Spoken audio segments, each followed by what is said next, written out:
Welcome to my YouTube automotive channel. In today's video I have a 2008 Chevy Uplander and I will show you how to replace the power window switch, power mirror switch and power door lock switch. This video will apply to Chevy Uplanders, Buick Terazza, Saturn relays and Pontiac Montanas made from 2005 all the way up to 2009. So all of these switches are located on the driver's door, so power windows, power locks and power mirrors. Now often one of those switches just goes bad and then you can just easily replace it. The best way to get it is probably from a local salvage. There is lots of these vehicles laying around and you can probably get each switch for maybe $5 or $10. If you want to get a new switch, you will have to contact a Chevy dealership and get one, or maybe even get one from Amazon or eBay, which is aftermarket. Okay, now this complete piece, this whole cover actually pops out, but before you can do that you'll have to remove two Torx T27 screws located down here. So this is what you will need. Torx T27. Okay, so these are the screws. Once you have them out, you can use a flat screwdriver, or even better if you have a plastic trim remover.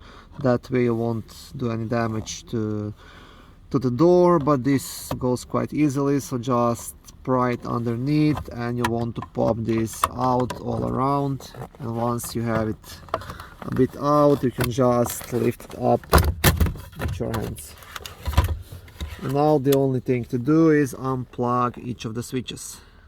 Okay, now to unplug these switches, first to unplug the power window switch, you can just press this black clip here on the top and wiggle this connector off. So press it and wiggle it off. I'm supposed to do this with two hands, but there we go.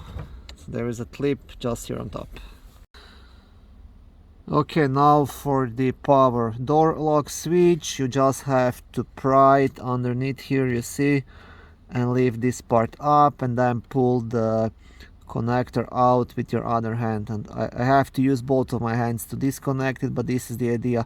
There's nothing to push or anything, you just want to pry something underneath here and leave this plastic piece up above this pin and pull it off. Okay, once you have it off this pin, then you can just pull it out. And the last one, the power mirrors. On this one you have to push in this tab here, you see, push it in all the way. Also best thing to use is like a flat screwdriver, push it in and then just pull the connector out.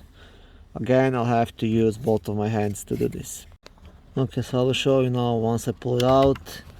So this is the only thing you have to do, is have to press this down with the flat screwdriver. Just press it down all the way and then pull it out. So that's the idea. And this is how you can remove this whole assembly. Now what I would advise you, if you're getting like a used switch, either one of these, just get this whole assembly from car salvage. Like I got this this kind of thing for like 15 bucks, all of the switches with this trim piece. So this is the easiest, just get the whole piece, plug it in, plug and play, that's it. But if you want to replace any of these switches separately, that's also not too hard to do. I'm gonna show you here. So all you have to do, you have a couple of pins here which you have to remove and pop it out on each one of these. So you'll have a pin here and two on the other side, so just want to pry it out. Same thing will go with this small switch, the door lock switch. You'll have a couple of pins on this side and on the other side as well. And same thing goes for the power mirrors. Again, you can see you have two pins which you just have to pry out. Okay, so what I mean by prying it out, you see like each of these switches is held by those small black clips. So all you have to do is just pry something here between and pull this out, and you have to do that on both of the sides at the same time, and then just remove it. Same thing goes to all of this, so it's quite simple to do. Whichever you prefer, whatever is the easiest for you. When you're installing new switches, you just press it in and it's gonna pop into the place. Okay, thank you for watching this short video. I hope it was helpful and educational. If it was, please like it and consider subscribing to my YouTube automotive channel.